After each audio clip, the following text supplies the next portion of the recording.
तो आज का जो टॉपिक है, आपका टॉपिक है आज का सर्जिकल ओटी पोजिशनिंग।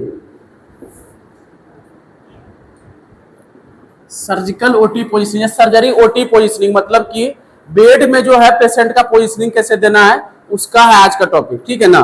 तो जिसमें पेशेंट का अलग अलग तरह का पोजीशन होता है, जिसमें कि हम लोग पेशेंट को लिटाते हैं, अलग अलग सर्जरी में अलग अलग तरह के प्रोसीजर दिए जाते हैं।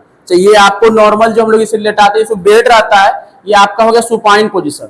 ये पोजीशन है सुपाइन पोजीशन, इसमें मैक्सिमम जो है इसको सुपाइन बोलते हैं, कोई लोग इसको जो है बहुत तरह से नाम, उसको इंटीरियर भी बोल सकते हैं। आपको दिख रहा होगा सीधे ये नॉर्मल जो सोने वाला पोजीशन है, इसको सुपाइन पोजीशन बोलते हैं। और दूसरा जो केस इसमें सर्जरी में मैक्सिमम जो है हॉस्पिटल के अंदर इस पोजीशन के द्वारा ही मैक्सिमम सर्जरी होती है। मैक्सिमम मतलब कि जितना भी तरह का केस है आपका ओटी के अंदर, चाहे जनरल सर्जरी हो, चाहे कि बोलते हैं कि ये यहाँ से आप शुरू कीजिए, अपेंडिक्स हो, जीबी हो, हर्निया हो, हाइड्रोसिल हो, सब जितने भी 70 प्रकार 70 टाइप मतलब क्या बोलते हैं 70% सर्जरी जो है 100 में 70% सर्जरी इसी में होता है। बाकी 30 के लिए टाइप जो है अलग अलग पोजीशन दिया जाता है। 70 प्रकार की सर्जरी में 70% जो सर्जरी है इसमें होता है। 70 प्रकार नहीं 70%, 70 प्रकार नहीं 70% सर्जरी जो है 100 में 70% सर्जरी इसी पोजीशन से होता है, आपका सुपाइन पोजीशन में। ये ध्यान रखना पड़ता है, इस पोजीशन में पेशेंट को जो है एकदम रिलैक्स रखते हैं। हेड जो है हेड एकदम सीधा रहता है, ये जैसे आप देख रहे हैं हेड सीधा है। ये जो आपका देख रहे हैं ये लोअर हाथ वाला हिस्सा जो हैंड वाला हिस्सा है वो भी स्ट्रेट रहता है। और ये जो फुट देखते हैं लोअर एक्सट्रीमिटी जिसको बोलते हैं, ये भी लगभग सीधा ही रहता है, थोड़ा मोड़ा कर सकते हैं, ये चीजें हैं। और हमको आराम से पेशेंट को लिया तो कहते जैसे घर में व्यक्ति को बोलते हैं इसको सोना है, वो आराम से सोने वाला पोजीशन है, इसको बेड पे लिटा दीजिए। ये पोजीशन जो दी जाती है वो हाइड्रोलिक ओटी बेड पे दी जाती है। हाइड्रोलिक ओटी बेड में इसमें पोजीशन प्राय जो सर्जरी के लिए प्रयोग की जाती है। कॉमन जितनी भी तरह की सर्जरी है लगभग 70% इसी में पूरी की जाती है। इसको बोलते हैं हम लोग सुपाइन पोजीशन। सुपाइन पोजीशन ये आपका सुपाइन पोजीशन है जिसको आप लोग देख रहे हैं।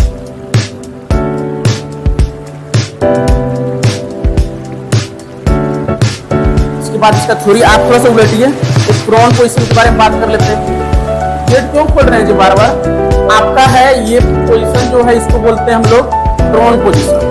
प्रोन पोजीशन बोलते हैं लोग इसको जो है और भी दूसरा नाम से बोलते हैं, डॉर्सल रिकम्बेंट भी बोलते हैं। ये बहुत सारा पोजीशन है। ये इसके पेशेंट का जो होता है बेली वाला रीजन जो नीचे जाता है, बाकी पीठ वाला पोर्शन जो है वो ऊपर क्यों आता है। ये सर्जरी जो इसमें भी लगभग 10% सर्जरी की जाती है।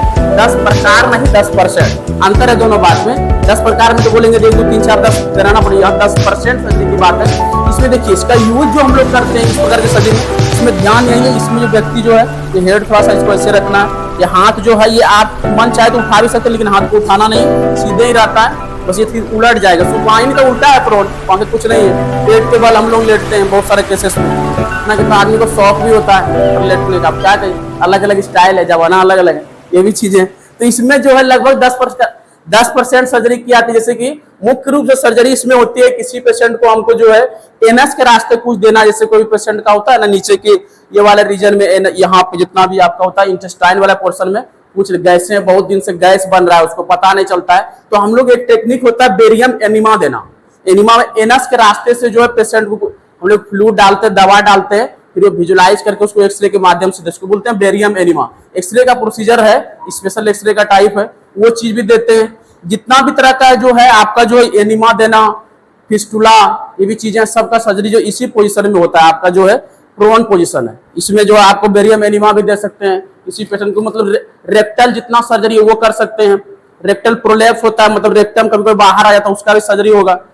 आपका जो पाइल्स का कुछ केस जो है इसी में होता है। पाइल्स जिसको आम भाषा में बवासीर कहते हैं, बहुत लोग बोलते हैं बवासीर हो गया है, खूनी बवासीर, जिसको हम लोग मेडिकल में बोलते हैं हेमरोइड्स। उस बवासीर का सर्जिकल टर्म होता है हेमरोइड्स। उसकी सर्जरी भी हम लोग करते हैं कभी कभी। वो नॉर्मल सुपाइन में भी देते हैं, कोई कोई ये पोजीशन भी देते हैं, इसके लिए कोई कंट्रोवर्सी नहीं है।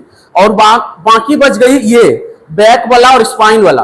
कुछ बैक की सर्जरी, जैसे ये बैक स्पाइन का सर्जरी, किसी को स्लिप डिस्क का प्रॉब्लम होता है, बहुत सारा प्रॉब्लम है मेडिकल में, किसी को पीठ का सर्जरी है, स्लिप स्पाइनल सर्जरी है, तो ये पोजीशन सही रहेगा प्रोन पोजिशन, सुपाइन में नहीं होगा अच्छे से। प्रोन पोजिशन में जितना भी स्पाइनल तरह का केस है, सर्जरी, सब इसी पोजिशन में होता है आपका प्रोन पोजिशन में। क्योंकि ये तो आपका जो टेबल नहीं, हम वहाँ ओटी बेड का जो होता है वो फ्लेक्सिबल होता है, आराम से उसको ऊपर नीचे करके दिखा सकते हैं। ये तो टेबल है फिक्स, हम ऊपर नीचे होगा ही नहीं, ये इसमें कैसे करें?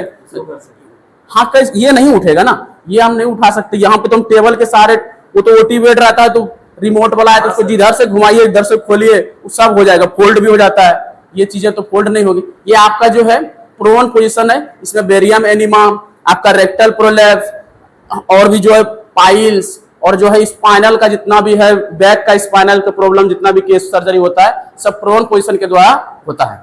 ठीक है, इसको रखिए आज इतना तक।